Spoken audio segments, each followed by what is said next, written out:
Quantos de nós, muitas vezes, já não colocamos em xeque a justiça, a soberania, e se de fato Deus está no controle de todas as coisas, de uma forma ou de outra, numa circunstância ou em outra, passando por um percalço ou outro, muitos de nós questionamos Deus.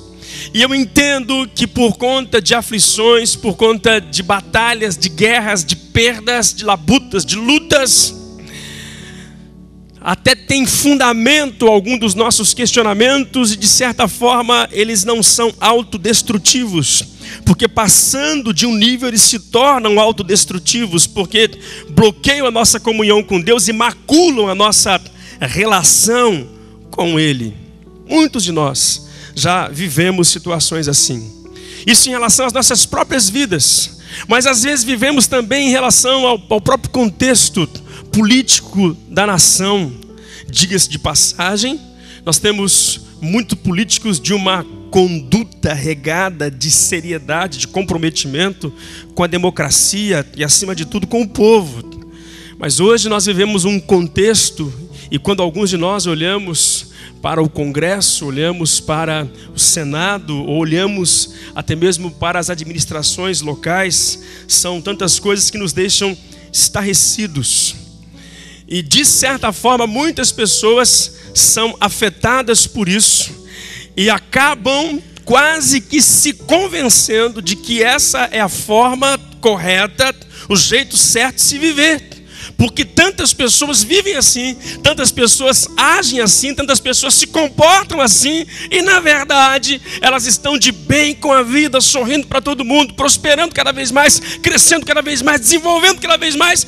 Então há um sofisma que nos tenta muitas vezes a trocar aquilo que é certo por aquilo que é errado, ou então abrir mão do certo e nos convencer de que a maneira que vivem erroneamente, essa é a maneira correta de se viver.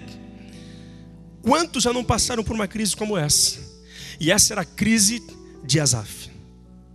E esse homem, ele começa de maneira bem racional, pontuando situações, né? E até de certa forma equilibradamente. Ele diz: olha, Deus é bom para com Israel, e Deus é bom para com os limpos de coração. Ele já tinha visto a fidelidade de Deus na vida dos filhos de Israel.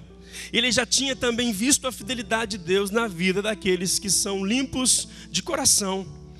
Mas aquele homem ainda não tinha, pelo que entendemos até aqui, ele não tinha experimentado, ainda não tinha vivido a fidelidade de Deus na sua própria vida. E isso me leva a crer que o conhecimento que ele tinha aqui era um conhecimento legal. Conhecimento legal, há uma grande diferença entre conhecimento legal e conhecimento experimental.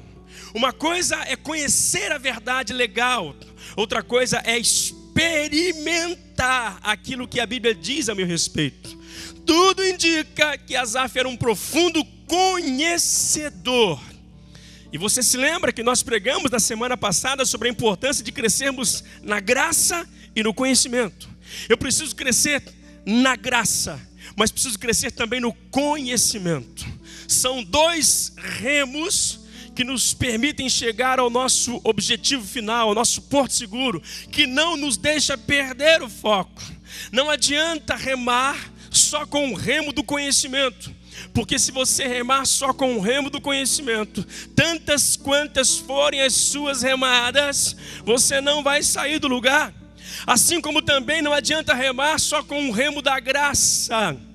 E hoje, sem trazer uma conotação negativa em relação àquela, essa e aquela outra igreja, mas nós vemos extremismo. Algumas igrejas que elas se limitam totalmente no que diz respeito ao poder da graça. Não existe batismo com o Espírito Santo. Essas manifestações não precisam acontecer hoje. As curas também só aconteceram naqueles dias. Algumas não são tão assim extremistas, mas elas são ritualistas. Os cultos acontecem dentro de um ritual e absolutamente nada pode sair fora do controle de quem o dirige, de quem o conduz. E se alguma coisa sai fora do controle, Deus não está mais naquele lugar.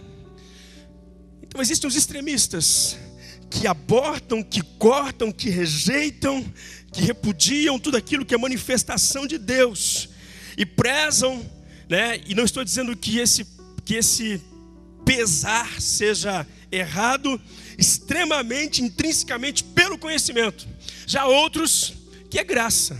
Você encontra, liga lá o rádio, a televisão, você encontra o pastor, ele pega, ele abre a Bíblia, ele aponta um versículo. Irmão, eu estou falando para você do que a gente vê todos os dias. Fala, não fala nada. E também não explica nada. E daqui a pouco nós vamos para o poder. Vamos para a manifestação. E vamos para isso, para aquilo outro. Porque isso aqui é Bíblia, isso aqui é Deus. As duas coisas estão erradas. Não diria que estão erradas, mas falta o equilíbrio. Diga assim: eu preciso remar com o remo da graça, mas eu preciso remar também com o remo do conhecimento. Por quê, queridos? Para não corrermos ou cairmos nesse grave erro como foi Asaf. Deus é bom ali, Deus é bom lá, porque ele conhecia a história de Israel, ele conhecia os feitos. Mas a minha oração é, muito mais do que conhecer os feitos de Deus, eu quero conhecer esse Deus que realiza esses grandes feitos. Aleluia! Olha para mim um instantinho, queridos. Qual foi a primeira sentença? Vai, diz a Ezequias, ele vai morrer. Ele vai morrer. Era uma sentença dada. Muitas vezes, alguns de nós desistimos de lutar até o fim, porque nos falta essa compreensão, ou esse esforço, para entrarmos na presença do Senhor, a fim de que ainda exista esperança de que a sentença possa ser mudada. Diga assim: toda sentença pode ser mudada. Diga para o teu irmão: toda sentença pode ser mudada. Será que algumas pessoas que morrem debaixo de uma sentença que possivelmente poderia ser mudada se ele tivesse entrado na presença de Deus? Sim. Será que há pessoas que experimentam grandes perdas diante de sentenças que poderiam ser mudadas se ele entrasse plenamente diante do Senhor? Claro que sim. Será que há casamentos que se desfazem por sentenças dadas que poderiam ser mudadas se a pessoa tivesse entrado diante de Deus? Claro que sim. Eu e você precisamos aprender a esgotar o limite entrando intensamente diante do Senhor. E olha o que a Bíblia diz, queridos. Aliás, ele mesmo fala assim acerca dele: Senhor, eu andei diante de ti em verdade, coração perfeito, e fiz o que era reto aos teus olhos. Fala assim para o seu irmão: e daí? E daí? Fala assim: todo homem e toda mulher deve prezar por uma conduta reta. Agora olhe bem para mim. Porém, muitas vezes, como nós vemos aqui, o fato de ser reto não é selo de garantia de que uma sentença vai ser mudada sobre a minha vida. Isso coopera, isso contribui. Porque quando Deus mandou Isaías falar com Ezequias, ele continuava sendo reto, continuava sendo sincero. Se Deus tivesse mudado a sentença por conta da sua conduta reta, Deus teria mudado antes. Mas Deus não mudou a sentença por conta da sua conduta. Deus mudou a sentença por conta do seu posicionamento. Diga assim para o seu irmão: Deus mudou a sentença. Deus mudou a sentença porque Ele decidiu, Ele ousou, Ele entrou na presença do Senhor. Deus falou com Moisés sobre a importância dele construir um tabernáculo, e nesse tabernáculo construir a arca da aliança. No versículo 17 diz assim: também farás um propiciatório de ouro puro, o seu comprimento será de dois côvados e meio, e a sua largura de um côvado e meio. Farás também 2 querubins de ouro batido os farás nas 2 extremidades do propiciatório. Farás um querubim na extremidade de uma parte e o outro querubim na extremidade da outra parte. De uma só peça com o propiciatório fareis os querubins nas 2 extremidades dele. Os querubins estenderão as suas asas por cima, cobrindo as suas asas o propiciatório. As faces deles, uma defronte da outra. As faces dos querubins estarão voltadas para o propiciatório. Porás o propiciatório em cima da arca, depois que houveres posto a arca no tabernáculo que eu te darei. Agora no versículo 22. Ali virei a ti e falarei contigo de cima do propiciatório, do meio dos 2 querubins, sobre a arca do testemunho, tudo o que eu te ordenar para os filhos de Israel. Declara assim comigo: ali. Não, eu quero uma resposta mais firme. Ali virei a ti, ali eu falarei contigo e te direi tudo o que é necessário ordenar aos filhos de Israel. Olha para mim, queridos. Coisa impressionante. Depois você pode pegar o capítulo 23, 24 e 25 de Êxodo, para você ter um entendimento melhor sobre a Arca da Aliança. Mas, em rápidas palavras, olha para mim aqui um instantinho. A Arca da Aliança foi uma ordenação de Deus para os filhos de Israel, que eles deveriam construir e colocá-la dentro do tabernáculo, mais especificamente no Santíssimo Lugar. Havia o pátio, havia o lugar santo e o Santíssimo Lugar. E lá no Santíssimo Lugar, na arca, sobre os querubins, era onde a glória de Deus se manifestava.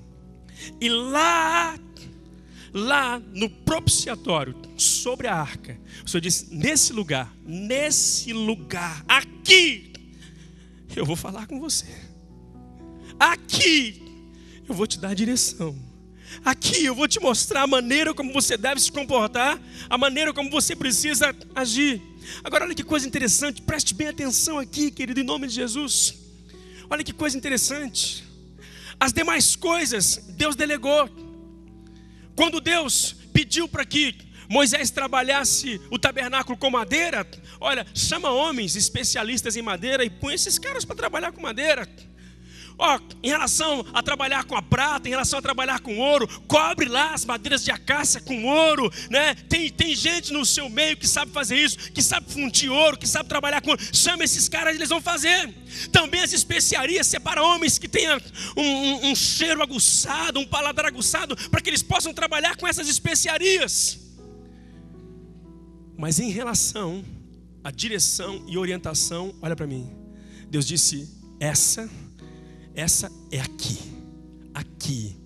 aqui no propiciatório, aqui eu vou falar com você. Existem algumas coisas, queridos, existem algumas coisas que Deus tem para a sua e para a minha vida,